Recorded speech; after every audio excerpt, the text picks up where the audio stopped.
Hey everybody, Luke with Trellis for Tomorrow here, and today I'm going to show you how we seed our trays.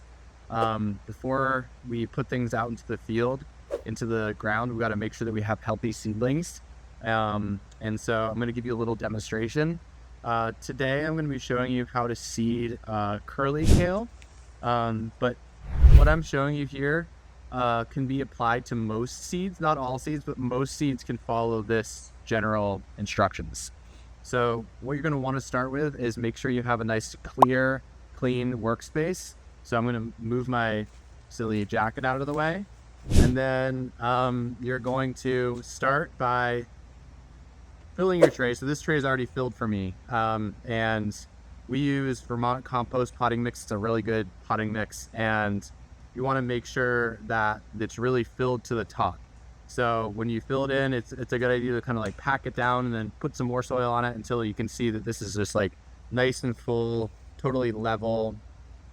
And once you've got that, then you're going to make your divots in the tray, in the cells for the seeds to go into. And so I'm going to do that by, there's a few different ways of doing it. The way that I like to do it is just to use what I call piano fingers. And you're going to go up and down the tray, playing the piano, so to speak. And I'll do it just like this. Watch me. I won't do the whole tray. It'll take me too long, but I'll just do a couple of these rows. And for most seeds, it depends on the size of the seed. But for most seeds, you're going to want to have them create a divot that's about a quarter of an inch deep. Don't overthink it, but you don't want to, if anything, you want to err on the side of a little bit shallow, because if you really stick your finger and like make like a wonky deep hole like that, then the seed, it might germinate. It probably will germinate, but it's just gonna take a long time to find its way up through once it sprouts, for that sprout to come up through the soil and peek out into the sunshine. So it'll slow things down and our germination rate will go down.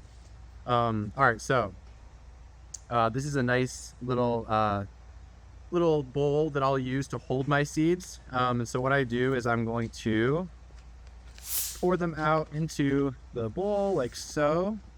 You can see these are pretty little kale seeds.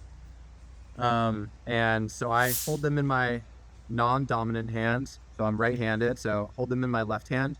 And then with my right hand, I'm going to simply drop a seed in each hole in the soil. So like, and I try to get just one per, but every now and then, I might drop two, and that's okay. It's not worth to try to get them. It's just so hard. With this is new seed with like 100, it's 96% germination rate. That means that it's been tested to show that like these seeds will germinate.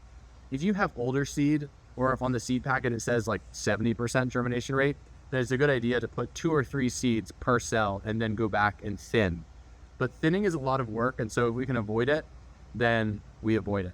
So I'm going to just finish this row here so you can see kind of what the final product looks like. So and I'm going to do that. I'll do that for the whole tray. But once I've done the whole tray, then you're going to simply go back and you're just going to top the tray with just a very light sprinkling of soil, just like so. Just enough to cover the seeds. You don't want to pile it up, but you just want to, like, you don't see the seeds, and basically you filled back that divot in. And then it's always important to make sure that you label your trays, because otherwise they will get lost in the mix and you won't know what's what. And even once they've sprouted, a lot of plants look almost identical to one another for the first like few weeks of their life. So this is a nicely labeled kale curly tray with the date on it, so we know when it was seeded. I'm just going to stick it up in the corner here. And then that's that. We're going to then water this tray in, and it'll be good to go. So thanks for tuning in.